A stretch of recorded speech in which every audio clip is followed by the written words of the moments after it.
Dear viewers, here I am going to discuss about electrolytes.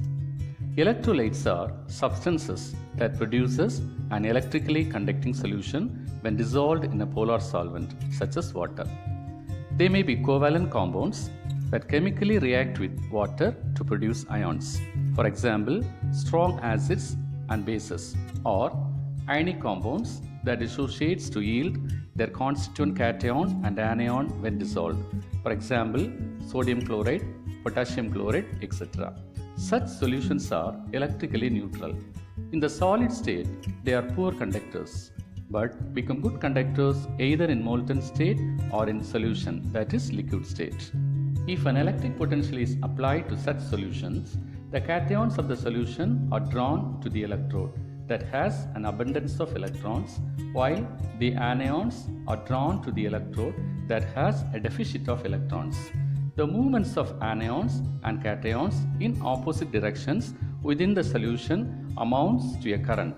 This includes both soluble salts, acids, bases, and some gases such as hydrogen chloride under conditions of high temperature or low pressure.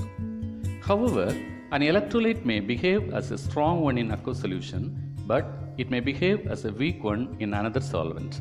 For example, sodium chloride behaves as a strong electrolyte and acetic acid as a weak electrolyte when dissolved in water, but their conducting behavior as well as abilities are comparable in liquid ammonia solvents. Classification of electrolytes. On the basis of ionization of chemical substances, electrolytes are mainly classified into three types, namely strong electrolytes, weak electrolytes, and non-electrolytes. First one, strong electrolytes. Substances which when dissolved in water dissociates or ionizes completely into ions are called strong electrolytes. Aqueous solution of these electrolytes are therefore good conductors of electricity. Example, strong acid like sulfuric acid, strong base like sodium hydroxide. During ionization, H2SO4 ionizes to 2H plus SO4 2-. Sodium hydroxide ionizes to Na plus OH minus, and sodium sulfate ionizes into 2Na plus SO4 2-. In the above reactions, ionization takes place completely, and hence single arrow is used in the ionization equation. The second type of electrolyte is weak electrolyte. Substances which ionize or dissociate slightly or partially to give a limited number of ions in aqueous solution are said to be weak electrolytes. These are poor conductors of electricity. Example, acetic acid, ammonium hydroxide, etc. Consider a weak acid, say acetic acid. The ionization reaction is acetic acid, that is CH3COOH dissociates into CH3COO minus plus H plus, and there exists an equilibrium between ionized and the non-ionized molecules. Like that, if we consider a weak base, say ammonium hydroxide, the ionization occurs as follows. NH4OH dissociates into NH4 plus OH minus.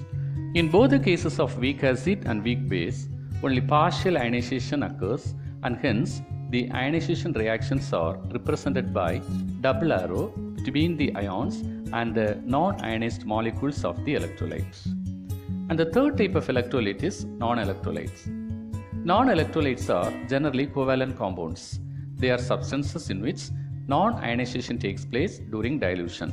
Example, ethyl alcohol, sucrose, etc. Differences between strong electrolytes and weak electrolytes. Strong electrolytes dissociate completely in solution, but weak electrolytes dissociate partially in solution. Strong electrolytes are soluble ionic compounds. Weak electrolytes are insoluble ionic compounds. Strong electrolytes are good conductors of electricity. Weak electrolytes are poor conductors of electricity. Strong acids and strong bases are the examples of strong electrolytes. Weak acids and weak bases are the examples of weak electrolytes. In strong electrolytes, no equilibrium is attained during ionization, but in weak electrolytes, equilibrium is attained during ionization. Thanks for watching this video, guys.